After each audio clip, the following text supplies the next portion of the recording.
As we pointed out, the president has done everything he can to try to slow down illicit immigration and entry into this country, including most recently to say, if you come in illegally, we're not going to give you the same kind of consideration for asylum or for refugee status in the United States, as a warning to some of the illegal aliens who are currently in Mexico, and yes, they are illegally in Mexico, before they start climbing the border wall and coming into this country illegally. Frank Gaffney is the founder and president of the Center for Security Policy in Washington, D.C. Frank, welcome back to the program, and you've made the point. It's now or never to have a vote on that wall, isn't it? I fear it is, Lars.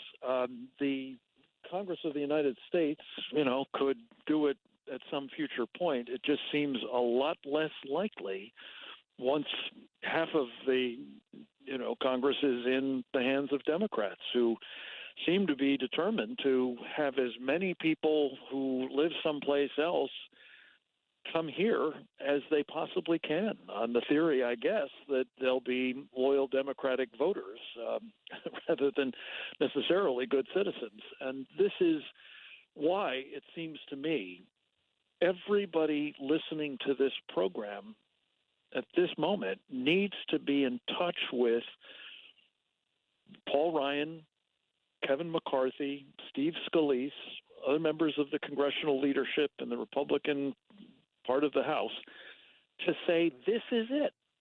Do it. Build the wall. President Trump promised to do it. You have been standing in the way of doing it. It's now or never, and if you needed any reason to understand why it must be now, not never, we need you to get on with it and build the wall at this moment, because that caravan and the caravans behind it, the mobs really, are at our gates. I guess I'd point out that sometimes we do things as a country because something terrible has happened. We got an awful lot of new security precautions that happened after 9/11/2001. California will likely see some additional changes in forest management after the Paradise Fire, which appears to have is confirmed to have killed more than 70 and may have killed hundreds of people. And you hate to say, oh, these things can only happen once something terrible happens. But if you look at our southern border and you look at these thousands of people that are marching toward the border and openly defying American law by climbing over that wall, the parts of the wall that are there, what better reason than for a, sort of one of these Republicans who's been balanced on the knife's edge, or one who just lost an election, to go in and say, this is it. Now, I can see the reason for doing it now. I couldn't see it before. I'm going to vote for it. And at least call the vote. But do you think people like Paul Ryan are going to let that happen? Ryan, who's about to walk out probably to a cushy job on K Street. If past experience is any guide, the answer to that would certainly be no. Paul Ryan has done, I think it's fair to say, just about everything possible to prevent securing our borders. I mean, he talks about it. Yes, lip service is paid to it, yes. But in practice, what matters is not what you say, it's what you do. It's the walk, not the talk, after all. And in this case, the only thing that I could say will make a difference is if the American people are heard from, and of course the president as well. He made it pretty clear on the campaign trail that this was something that needed to be done. He certainly did in 2016. He certainly did just in the past few months. And yet he seems to be letting Paul Ryan get away without doing it. And I think he needs to be held accountable by both the voters and by the president. And, if he does now decide that his legacy is going to be securing the border, not leaving it vulnerable to penetration by, let's be clear, not just people seeking a better life, not just people who have reasons to be fearing gang violence or whatever, wherever they come from, but enemies of our country as well. Lars, according to the Department of Homeland Security, there are some 500 criminals in that latest caravan. Yeah, there are. I don't know if that's right or not. Maybe it's more. Well, but the Mexican government thinks there are that many. Yeah. The other data point that's at least as concerning is the vast majority of these folks are what I think of as military age young men. And that's potentially a real problem if some number of them, again, have malign intent. See, the thing I don't understand is Donald Trump, who I still support, I endorsed him, I voted for him, I support him. I think he's done a generally good job. There are things I disagree with, but so be it. But at this point, what does he have to lose? And I know this is a man who I know at times it sounds as though he's reacting just to the moment. You know, he sends out tweets and sometimes picks fights on things that you think there's not much potential in that. Why are you going that direction? And I've thought that myself. Like, what do you have to gain by picking this fight at this point?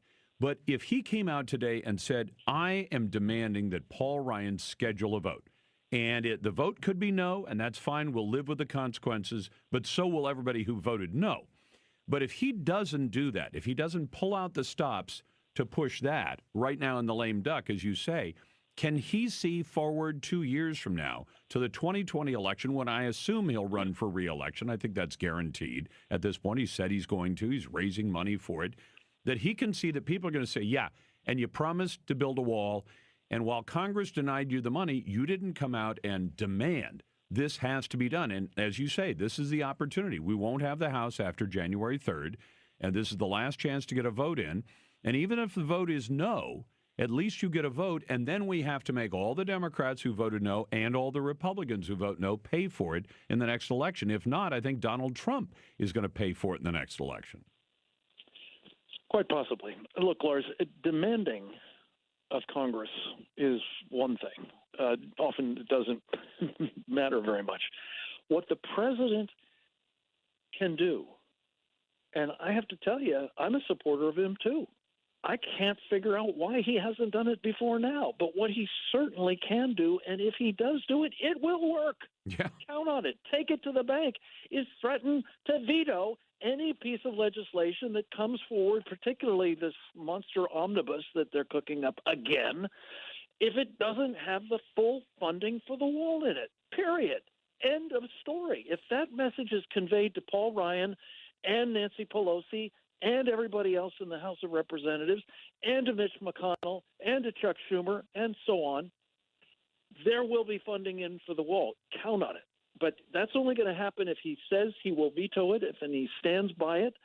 He hasn't done it thus far in his presidency, to my astonishment. It's the ultimate tool and weapon for the matter of the president. Maybe he didn't want to make it look bad for the Republicans in the Congress, but this is it, baby. Use it or lose it. Less than a minute left, Frank. What about the fact that I know the Democrats want us to punish Saudi Arabia.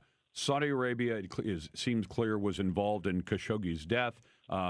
Frankly, he's a foreign national. He worked for the Washington Post, and I know that those countries tend to both imprison and kill journalists on a regular basis, which doesn't get much attention. The press is giving this far more attention than the deaths of Americans in Benghazi.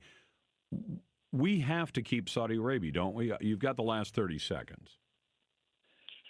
Look, there are lots of evil people in the Middle East. The lesser of evils at the moment is Crown Prince Mohammed bin Salman.